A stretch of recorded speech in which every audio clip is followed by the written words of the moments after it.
되어서 하나님이 구하고 또한 하나님 앞에 아뢰는 것보다 더 넘치도록 하나님의 선능하신 뜻을 펼쳐 보이시겠다 하신 말씀대로 역사하여 주시옵소서. 모든 시간을 주 앞에 부탁드리오며 살아계신 예수 그리스도의 이름으로 기도합니다. 아멘. 오늘 우리 함께 읽은 말씀은 사도행전 1장 9절에서 11절입니다. 사도행전 1장 9절로 11절입니다. 신약 성경 187쪽입니다.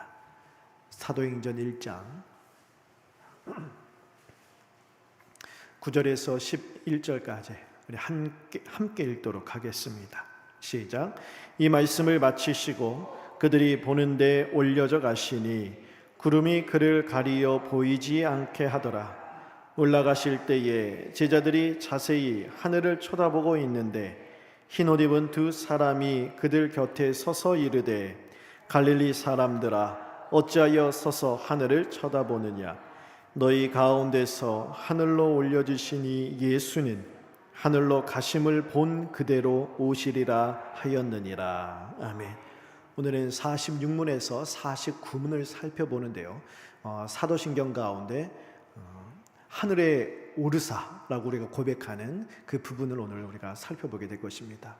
하늘의 오르시사라는 이 신앙의 고백을 하는 것이 어떠한 뜻을 담고 있고 우리에게 어떤 유익이 되는지 살펴보는데요, 성경에 보면, 특별히 이제 신약 성경에 보면 예수님께서 십자가에서 부활하시고 40일간 천국 복음을 전파하시고 그다음에 이제 하늘로 이제 승천하시는 내용이요 여러 군데 기록이 되어 있습니다. 그런데 마태복음에 기록하고 누가복음에 기록하고 사도행전 1장의 기록이 조금씩 다 달라요. 예수님이 승천하실 때의 장면이 다 달랐다는 것이 아니라 승천하시는 그 부분을 다 다른, 그러니까 이것을 다 하나로 엮어놓으면 하나의 스토리가 되는 거예요. 가령 이런 것이죠. 누가복음 24장 50절 51절에 보면 예수님께서 이제 제자들이 보고 있는 가운데서 하늘로 쑥 올라가십니다. 올라가시면서 누가복음 24장에서는요 제자들에게 축복하셨다 그래요. 제자들에게 약속을 주시고 복을 내리시고, 그러면 제자들은 예수님이 하늘로 올라가시는 부분을 싹 바라보고 있었습니다. 그것이 누가복음 24장의 기록이에요. 그때 마태복음 28장에서는 뭐라고 하느냐, 28장 20절에 예수님께서 제자들에게 복을 주셨다, 축복하셨다 그래서 어떤 축복을 하셨냐, 그것이 마태복음 28장 20절이에요. 내가 너희에게 분부한 모든 것을 가르쳐 지키게 하라. 볼지어라 내가 세상 끝날까지 너희와 항상 함께 있으리라. 연결이 되죠. 그리고 예수님 올라가셨어요. 그리고 오늘 사도행전 1장 우리 9절에서 11절에 보면 예수님이 올라가신 다음에 두 천사가 나타나죠. 두 천사가 이야기하는 거예요. 제자들에게 너희가 지금 하늘로 올라가신 예수님의 모습을 본 그대로 다시 오시리라. 다 연결되는 거예요. 그리고 나서 누가복음 24장, 다시 누가복음으로 연결돼요. 누가복음 24장 52절 53절에 보면 제자들이 예수님이 올라가실 때 주신 약속, 또 이 올라가신 모습을 보고 두 천사가 그 모습 그대로 오신다는 이야기를 듣고 예루살렘으로 돌아가서 큰 기쁨으로 예루살렘에 돌아가 성전에서 늘 하나님을 찬송하더라라는 기록이 있습니다. 천사들이 이야기했죠. 너희가 본 그대로 다시 오시리라. 제자들은요 그들이 살아있는 생전, 그러니까 살아있을 동안에 예수님이 다시 오실 것이다 생각을 했습니다. 곧 오시리라 했기 때문에 그 곧, 즉시라는 말이 그들의 이 생애 가운데 이루어질 일이라 생각했던 거예요. 그리고 예수님께서 승천하시기, 아니 잡히시기 전, 겟세마네 동산에서 잡히시기 전 그 마가의 다락방에서 최후의 만찬을 가지시면서 제자들에게 여러 가지 약속을 주셨잖아요. 너희보다 내가 하늘 아버지께로 올라가 너희가 거할 거처를 마련하겠다. 너희를 고와 같이 내버려 두지 않고 내가 올라가면 또 다른 보혜사가 오리라. 그 말씀들을 예수님께서 다 지켜주시고 그 약속이 이루어질 것을 확신하는 마음으로 돌아가서 성전에서 기도하고 마가의 다락방에서 성령을 내려주시길 간절히 기도하는 거예요. 그래서 오늘 본문 사도행전 1장 9절을 다시 보시면 이 말씀을 마치시고, 이 말씀은 뭐냐, 마태복음 28장 20절 볼지어다 세상 끝날까지 내가 너희와 항상 함께 있으리라. 그 말씀을 마치시고 그들이 보는데 올려져 가시니 구름이 그를 가리어 보이지 않게 하더라. 구름이 싹 가렸다는 거잖아요. 예수님이 승천하시는 날, 그날따라 구름이 많아갖고 그 전날까지만 해도 구름 한 점 없이 그냥 쨍쨍 밝은 날씨였는데, 그러면 예수님이 저 하늘 꼭대기까지 올라가는 것을 눈을 쫙 부릅뜨고 보면은 시력 좋은 사람은 끝까지 살펴볼 수 있었는데, 그날따라 구름이 많아갖고 예수님이 조금 올라가시니까 구름에 싹 가려갖고 안 보이시네. 그 말씀이 아니에요. 여러분, 성경에서 나오는 구름은 특별하죠. 특히 여기서 말하는 구름은요, 구약에서 나오는 구름이에요. 우리가 구약 히브리어 단어로 쉐키나라는 말을 씁니다. 영광이라는 뜻이에요. 성전을 만들어서, 하나님 말씀대로 만들어 성전을 봉헌할 때 지성소, 성막 가운데 하나님의 영광의 구름이 가득 찼었죠. 솔로몬이 성전을 봉헌할 때 하나님이 화답하시잖아요. 그 모든 것을 받으시면 하나님 얼마나 기뻐하셨는지 성전에 하나님의 쉐키나 영광이 가득 찼었어요. 모세가 하나님을 대면하여 시내산에 율법을 받으러 올라갔을 때 하나님이 임재하시잖아요. 그때 하나님의 영광의 구름이 가득 찼어요. 그 구름이에요. 무엇을 보여주냐? 예수님께서 성전으로 들어가셨다는. 이 땅에 있는 성전은요, 성경에 뭐라고 하느냐? 하늘에 있는 성전의 모형이라고 그랬어요. 예수님은 성전이세요. 예수님께서 이 땅에 오셔서 구약시대에 사람의 손으로 지은 하늘의 모형인 성전을 완성하신 것이죠. 십자가에 죽으시고 부활하심으로 죽으실 때 성전의 휘장이 쫙 갈라지면서 더 이상 이 땅의 성전이 아니라 하늘 성전의 살 길을 활짝 열어주셨어요. 그리고 이제 하늘에 있는 진짜 성전, 본래 성전, 그 성전에 뭐가 가득해요? 하나님의 영광, 그것이 구름에 표현된 것, 그것으로 들어가셨음을 보여주는 거예요. 그래서 히브리서 9장 24절에 이렇게 기록을 합니다. 그리스도께서는, 같이 한번 읽어보겠습니다. 시작. 그리스도께서는 참것의 그림자인 손으로 만든 성소에 들어가지 아니하시고 바로 그 하늘에 들어가사 이제 우리를 위하여 하나님 앞에 나타나시. 손으로 만든 성소, 이 땅의 성전이죠. 그 성전이 아니라 하늘에 있는, 이 땅에 있는 성전은 하늘 성전의 모형입니다. 예수님께서 하늘 성전, 하나님의 영광, 진짜 영광, 충만한 영광 가득한 그 하늘 성전으로 들어가세요. 구약시대 성소에 있는 그 지성소는 대제사장이 속죄일에 1년에 한 번만 들어갈 수 있었습니다. 그런데 그것도 목숨을 장담하지 못했죠. 성막에 있는 기구들을 거룩하게 구별하지 못하거나 함부로 대하거나 또는 그 흠없는 제물을 드려야 되는 희생제물이 흠이 있거나 그러면은 죽임을 당했습니다. 왜 죽여야 되느냐? 왜 죽임을 당하느냐? 왜 죽임을 당하느냐? 하나님의 영광이 충만한 곳이기 때문에 한 점의 실수도 허락되지 않은 거예요. 그것이 하나님의 영광이에요.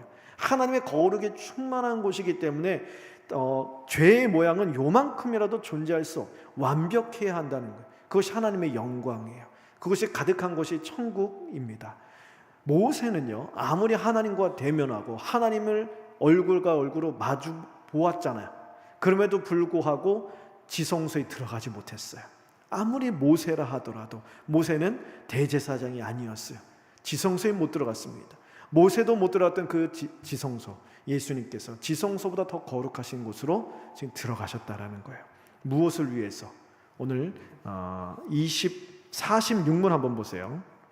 46문 보시면 하늘에 오르셨고라는 말로 당신은 무엇을 고백합니까? 답을 같이 한번 읽어보겠습니다. 시작. 그리스도는 제자들이 보는 가운데 땅에서 하늘로 오르셨고 우리의 유익을 위하여 거기 계시며 장차 살아있는 자들과 죽은 자들을 심판하러 다시 오실 것입니다. 왜 완전한 하늘 성소로 올라가셨습니까? 우리의 유익을 위하여서. 어떤 유익이요? 하늘 성소에 올라가셔서 하나님 보좌 우편에 앉으신다는, 그것을 요한계시록에서 사도 요한이 환상 가운데 보게 되죠. 요한계시록 4장 그리고 5장이요 똑같은 장면이에요. 그런데 대상이 달라요. 요한계시록 4장은요 하늘 보좌에 앉아 계신 하나님을 중심으로 네 생물 24장로들 천군 천사들이 영광과 존귀를 받으시옵소서 보좌에 앉으신 하나님을 찬송하는데요, 계시록 5장에 가면 그 보좌 우편에 앉아 계신 어린 양 예수 그리스도를 동일하게 찬양하는 장면이 있습니다. 예수님이 그 자리에 앉으시기 위해서, 우리를 위하여서 그 자리에 앉으셔서 중보하시고 우리를 위하여 변호하시고 우리를 위하여 기도하시기 위하여 우리의 유익을 위하여 하늘 성소로 올라가셨대요. 그리고 그것뿐만이 아니에요. 오늘 우리가 읽은 사도행전 1장 11절에 보시면 천사가 이야기합니다. 갈릴리 사람들아 어찌하여 하늘을 쳐다보느냐. 너희 가운데로 하늘로 올려지신 이 예수는 하늘로 가심을 본 그대로 다시 오시리라. 예수님께서 하늘로 승천하셨다는 것은 곧 예수님이 다시 오신다는 것을 확실하게 보여주시는 거예요. 우리가 찬송가 어떤 가사에 그런 것이 있어요. 예수님께서 이 땅에 다시 오실 때 막 구름 타고 오실 것이다, 그런 가사들이 있어요. 손오공이 뭐 권둔 타고 막 다니는 그처럼 예수님이 이 땅에 오시는데 구름을 쫙 타고 막 그런 것을 묘사한 것이 아니라 이 구름 역시 아까 제가 말씀드린 쉐키나, 하나님의 영광의 구름이에요. 그 찬란한 영광 중에 이 땅에 다시 오실 것이란 이야기죠. 그때 하늘나라에 있는 그 찬란한 영광이 이 땅 가운데 임하게 된다는 거예요. 그 표현으로 여러분은 아시면 될 것 같습니다.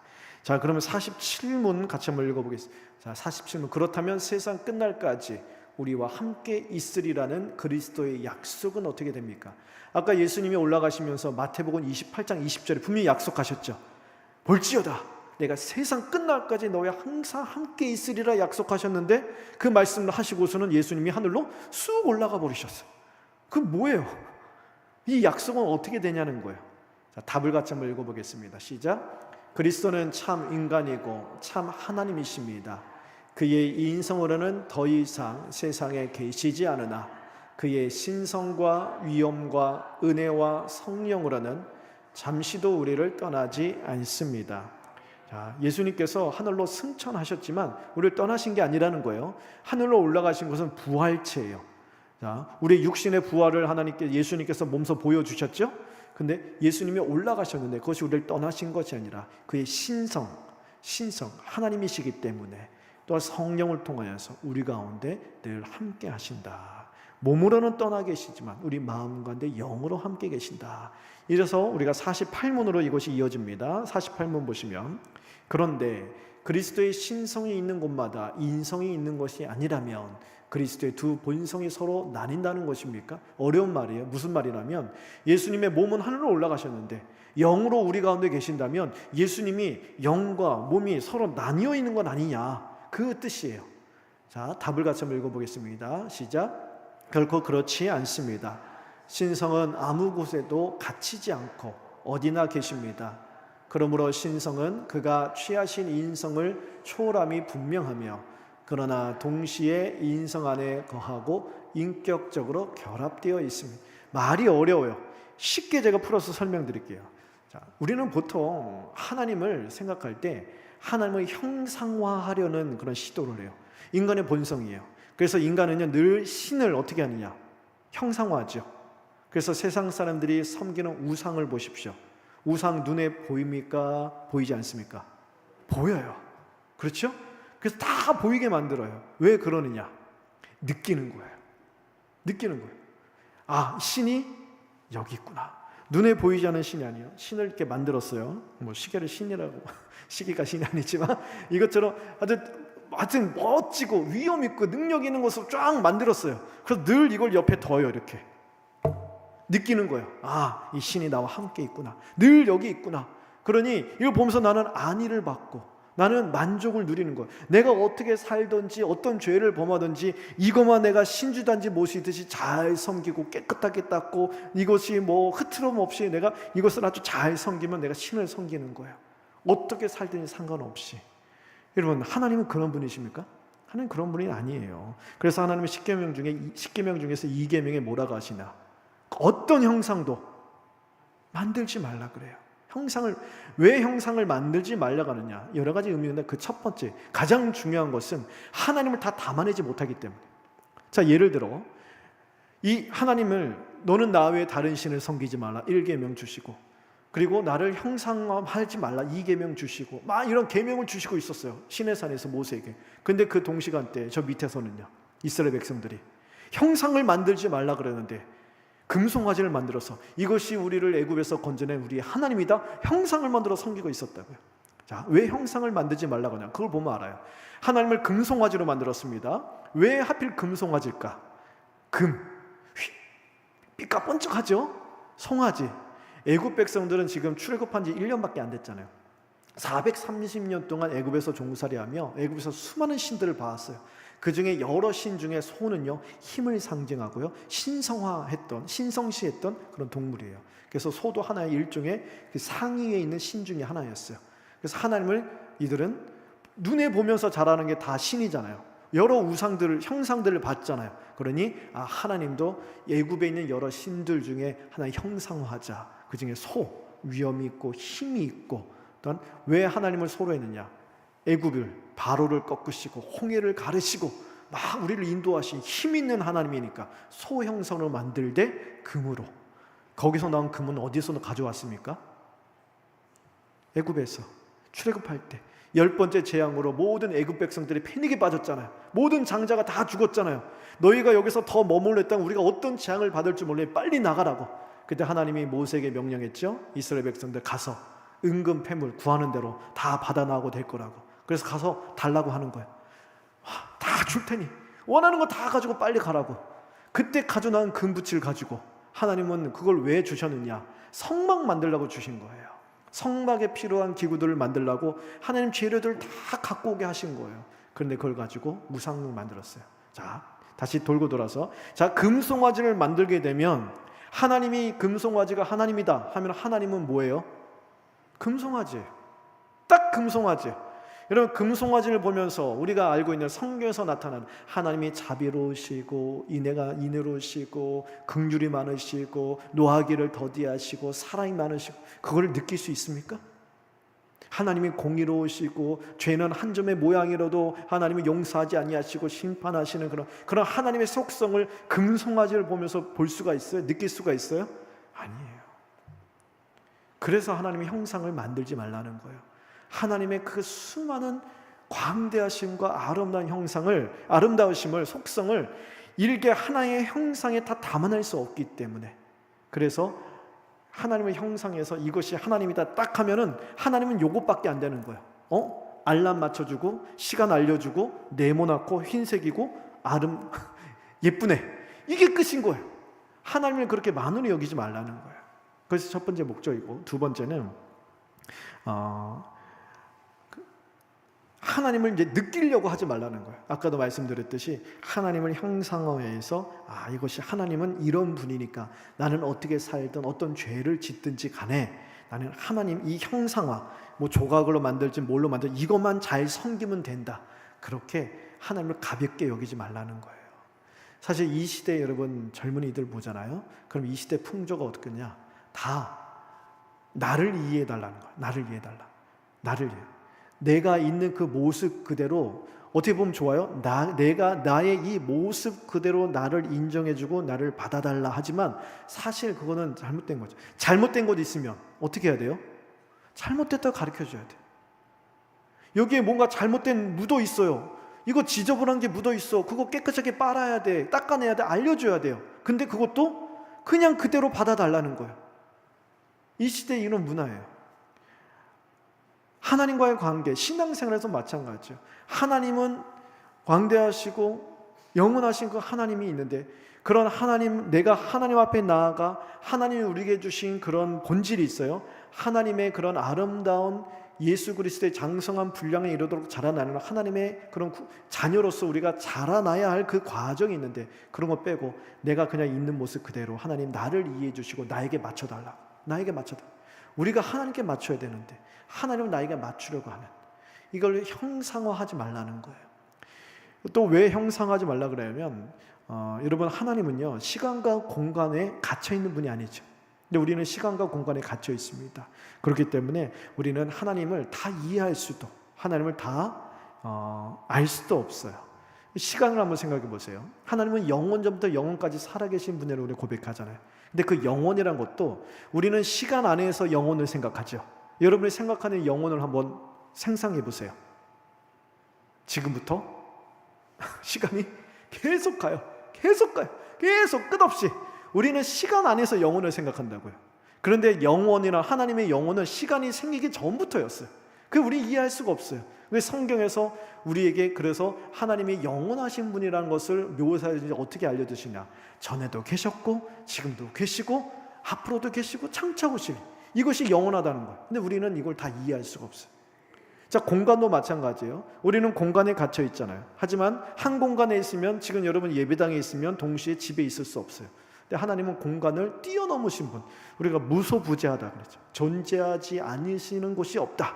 하나님은 그런 공간을 넘어서는 분이기 때문에 어떤 형상으로 하나님을 우리가 이해하거나 다 알 수 없다라는 거예요. 그래서 아까 48문에 그런 신성과 인성이 나누어지는 것이 아니라는 거예요. 하나님은 시간과 공간을 초월하시는 분이기 때문에 몸으로 하늘로 올라가셨을지라도 영으로, 성령으로 우리 가운데 거하시는 것이 몸과 신성과 인성, 몸과 영으로 함께 하시는 것과 같다라는 것을 지금 보여주고 있는 거예요. 이것이 우리가 잘 이해가 되지 않죠. 왜냐? 우리는 시간과 공간 안에 갇혀 있으니까 모르는 거예요. 가령 여러분, 조선시대 사람, 우리가 타임머신을 타고 조선시대 갈 수도 없어요. 상상을 한번 해볼게요. 갔어요. 조선시대 사람들한테 냉장고 설명해주고, 휴대폰 설명해주고, TV 설명해주고, 에어컨 설명해주면 알아요? 몰라요? 모르죠. 몰라요. 그것과 똑같다는 것은 아니지만 그것과 비교할 수, 우리는 모르는 거예요. 영원히 하나님 존재를 우리가 어떻게 다 알고 이해할 수 있겠습니까? 그런데 이것을 합리적으로 잘 설명해 주는 사람들이 있어요. 그 사람들이 바로 이단이에요. 이단들은 우리의 이런 이해의 영역을 넘어서는 것들, 그래서 우리는 믿음으로만 받아들여야 하는 것들을 우리의 이해나 어떤 논리적인 것들로 설명해서 쫙 풀어줘요. 그래서 기존 교회에 있을 때 뭐 물어본 목사님, 그걸 뭐 그런 걸 물어보냐고, 그냥 믿으시라고 막 그런 것들을 이단에 가면 쫙 풀어줘요.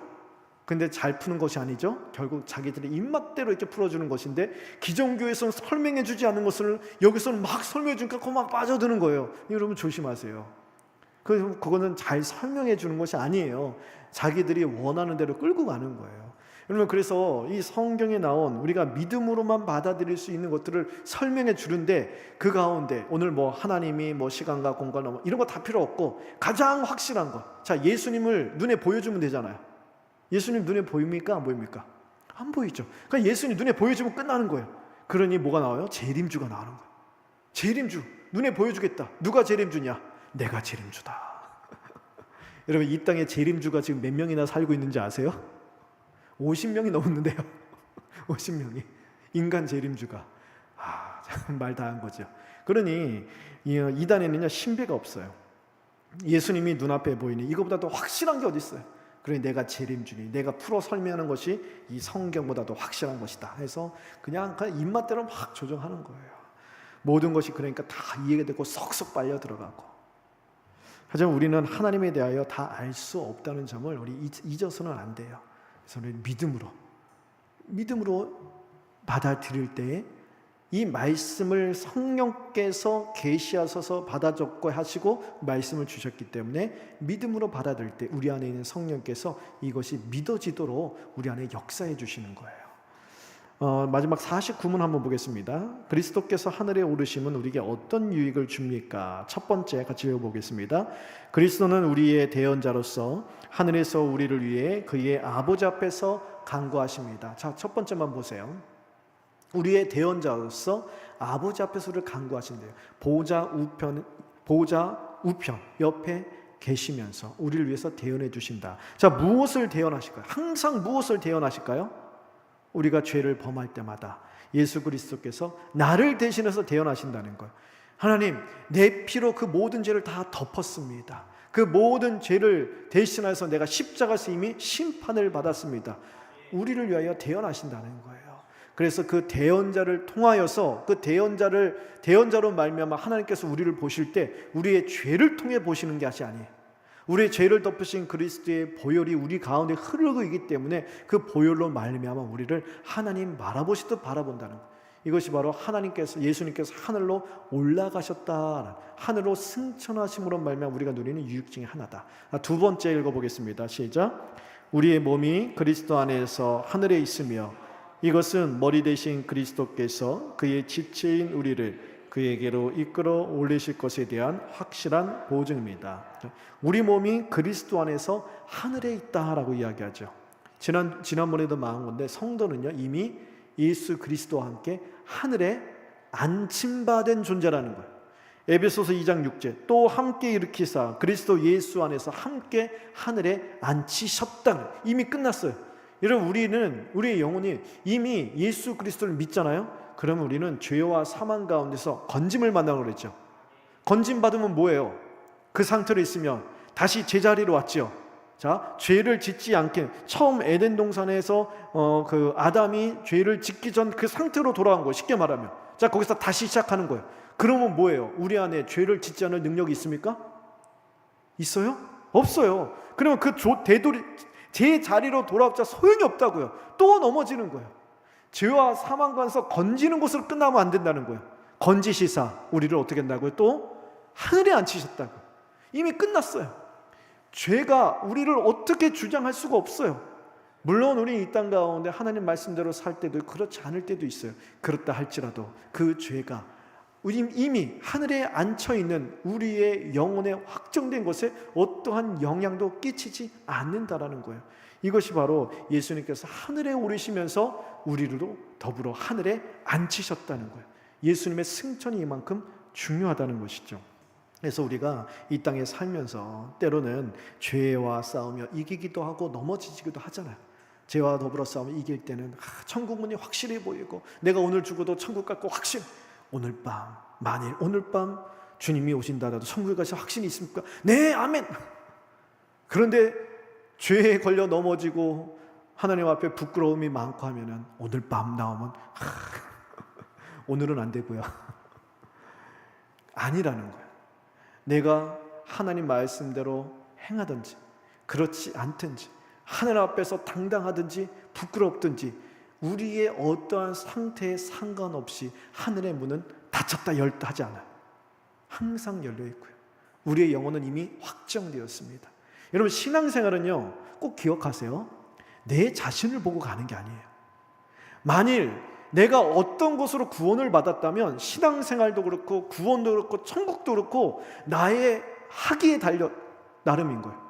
나의 어떻게 내가 행하는 것에 달려 있어요. 그런데 구원이 그렇지 않잖아요. 제가 한 달 동안 로마서를 통해 말씀드렸잖아요. 우리의 구원을 이루신 분, 계획도 하시고 이루신 분도 하나님이세요. 우리가 한 것이 아무것도 없어요. 하나님이 하셨기 때문에 이 천국으로 걸어가고 있는 이 과정 역시 우리가 잘하고 못하고에 따라서 그것이 취소되거나 흔들리거나 그러지 않는다는 거예요. 이미 하나님 다 이루셨어요. 그래서 우리가 신앙생활 하는 데 있어서 우리가 확인할 것은 우리 자신이 아니에요. 하나님이 하나님 보고 가는 거예요. 여러분의 내가 하나님 앞에서 열심히 하고, 물론 열심히 해야 되겠죠. 말씀대로 순종해야 되겠죠. 그러지 못할지라도 여러분 그것 때문에 하나님과의 나의 관계에 대해서 여러분 너무나도 낙심하거나 낙망하거나 너무 면목이 없어서 내가 이렇게 해서 내가 하나님 앞에 한 것이 없어서 이래서 천국 가겠나. 여러분, 내 자신을 통해서 구원을 확인하려고 하지 마시고 하나님을 통해서 확인하세요. 하나님. 그래서 이 신앙의 걸음은 늘 하나님을 바라보는 거예요. 그래서 우리가 개혁주의, 종교개혁, 칼빈 이후의 이 종교개혁은요, 그래서 늘 하나님 중심이에요. 하나님 중심. 우리를 구원하신 예수 그리스도 중심. 그 하나님을 알게 해주시는 말씀 중심. 그리고 오직 예수 그리스도를 믿는 믿음 중심. 그래서 우리의 모든 전 삶은 다 오직 하나님께 영광 올려드린, 오직 하나님께 영광. 이것이 종교개혁의 모토인 거예요. 여러분들 하나님을 바라보시고 하나님을 통해서 우리의 구원을 확실성을 붙드시게 되길 바랍니다. 세 번째 마지막 같이 한번 읽어보겠습니다. 시작. 그리스도는 그 보증으로 그의 성령을 우리에게 보내시며 우리는 성령의 능력으로 말미암아 그리스도께서 하나님 우편에 앉아 계신 위의 것을 구하고 땅의 것을 구하지 않습니다. 예수님께서 떠나시면서 내가 너희와 세상 끝날까지 함께 있으리라 그 약속을 주셨는데 그 약속을 우리가 어떻게 믿을까요? 성령을 보내주시겠다. 성령은 그래서 하나님 예수님이 주신 약속의 보증, 즉 계약을 할 때 계약서의 도장을 꽉 찢듯 우리 가운데 확실한 약속의 도장으로 성령을 보내주셨다는 거예요. 예수를 믿는 자는 약속의 성령으로 말미암아 하나님께서 예수님께서 모든 약속을 지키실 것을 확신하는데 그 약속 가운데 어떤 약속이 있느냐? 하늘에 우리의 이미 자리가 있다 그랬죠?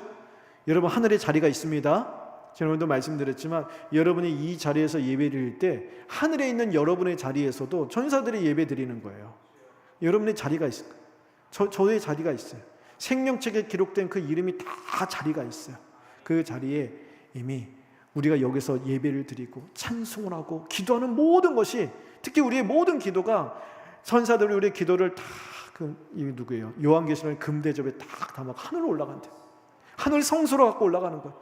그래서 하늘 보호자 우편에 앉아 계신 예수 그리스도에게 그 모든 기도가 다 상달돼요. 그럼 예수님께서 그 기도에 같이 기도를 하시는 거예요. 우리를 위해서 대언하신다고 그랬잖아요. 그래서 하나님 아버지 앞에 기도하시는 거예요. 하나님께서 그 기도를 듣지 않으시겠어요? 우리의 기도만도 들으실 텐데 거기다가 예수 그리스도께서 우리의 대언자가 되어주셔서 함께 기도하시는 거예요. 그러면 하늘나라에 여러분이, 우리가 여기서 기도하고 찬송하고 예배할 때 하늘나라에 우리의 자리에서도 동일하게 예배가 하나님께 올려드리고 찬송이 울려 퍼지고 있고 기도의 소리가 하나님께로 쫙 울려 퍼지고 있다는 것을 기억하시면서 여러분, 우리가 더욱더 예배 자리에 힘쓰고 기도에 힘쓰고 찬양에 힘써야 하는 것입니다.